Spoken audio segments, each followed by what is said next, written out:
Bienvenue sur Clair Évangile. Recevez nos salutations fraternelles en Jésus-Christ. Nous voulons partager avec vous une réflexion sur un sujet qui est au cœur des débats dans les milieux chrétiens aujourd'hui et même les milieux intellectuels qui s'intéressent à la vie chrétienne. En réalité, il s'agit du débat sur la forme du baptême. Relevons que le baptême se pratique de deux manières. Le baptême par immersion et le baptême par aspersion. Pour cette première vidéo, sur la forme du baptême, nous voulons parler du baptême par immersion. Le baptême par immersion est inspiré d'une pratique habituelle dans le judaïsme ancien. Il s'agit du rite de purification. Le rite de purification se pratiquait dans un bassin rempli d'eau, généralement de l'eau naturelle.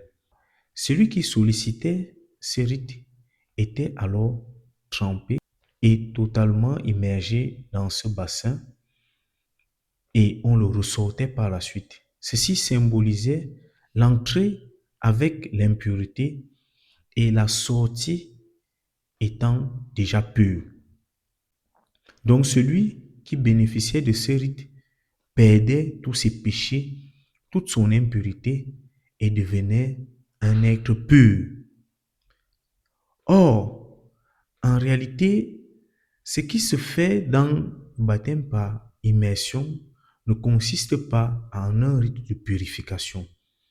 Parce que dans le judaïsme ancien, il n'existe pas de baptême à proprement dit. Il n'existe pas véritablement de baptême. Il n'est pas question du baptême dans le judaïsme ancien.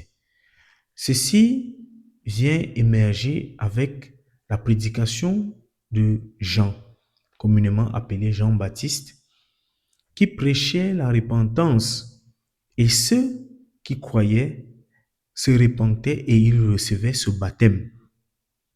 Le baptême a été, pour la plupart des cas, reçu dans le Jourdain, pour ce qui est illustré par une rivière.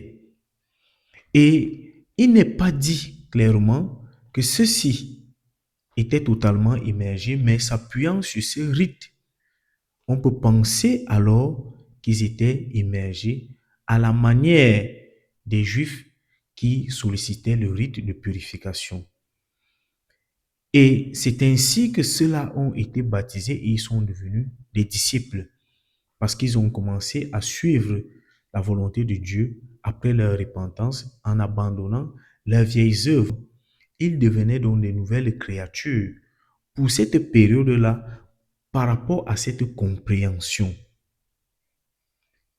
Et malheureusement, l'apôtre Paul arrive à Éphèse, Actes des apôtres, chapitre 19, les 6 premiers versets, et il remarque quelque chose de différent dans les disciples d'Éphèse.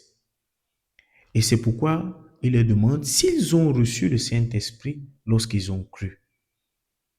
Ceux-ci n'avaient jamais entendu parler du Saint-Esprit et l'apôtre Paul demande alors de quel baptême avez-vous été baptisés? Ils ont été baptisés par le baptême de Jean. Ils ont reçu le baptême de Jean. Il rétorque en disant que le baptême de Jean était le baptême de la repentance, car c'est ce qu'il prêchait. Et par la suite, ils sont à nouveau baptisés au nom de Jésus et lorsqu'il leur impose les mains, ils reçoivent le Saint-Esprit.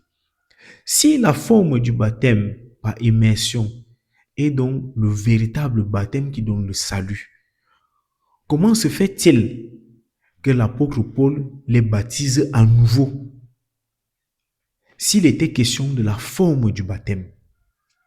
Nous comprenons donc qu'il y a un souci dans la forme du baptême qui fait la propagande de nos jours, disant que ceux qui n'ont pas reçu cette forme de baptême n'ont pas été baptisés, alors ils ne font pas partie de l'alliance dans le sang de Jésus et ils ne peuvent pas être considérés comme de véritables chrétiens.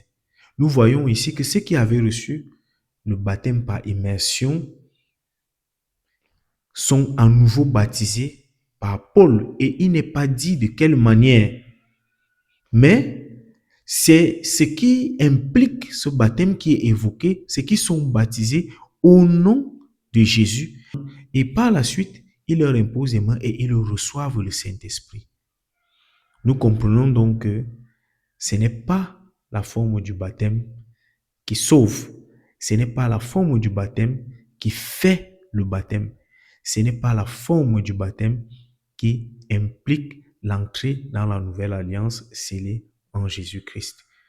Nous revenons donc pour la deuxième vidéo, mais partagez déjà cette vidéo pour permettre à ceux qui n'ont pas encore compris ce message de le comprendre. Vous participerez ainsi à la proclamation de la bonne nouvelle, surtout l'évangile de la vérité. À bientôt sur Clair Évangile.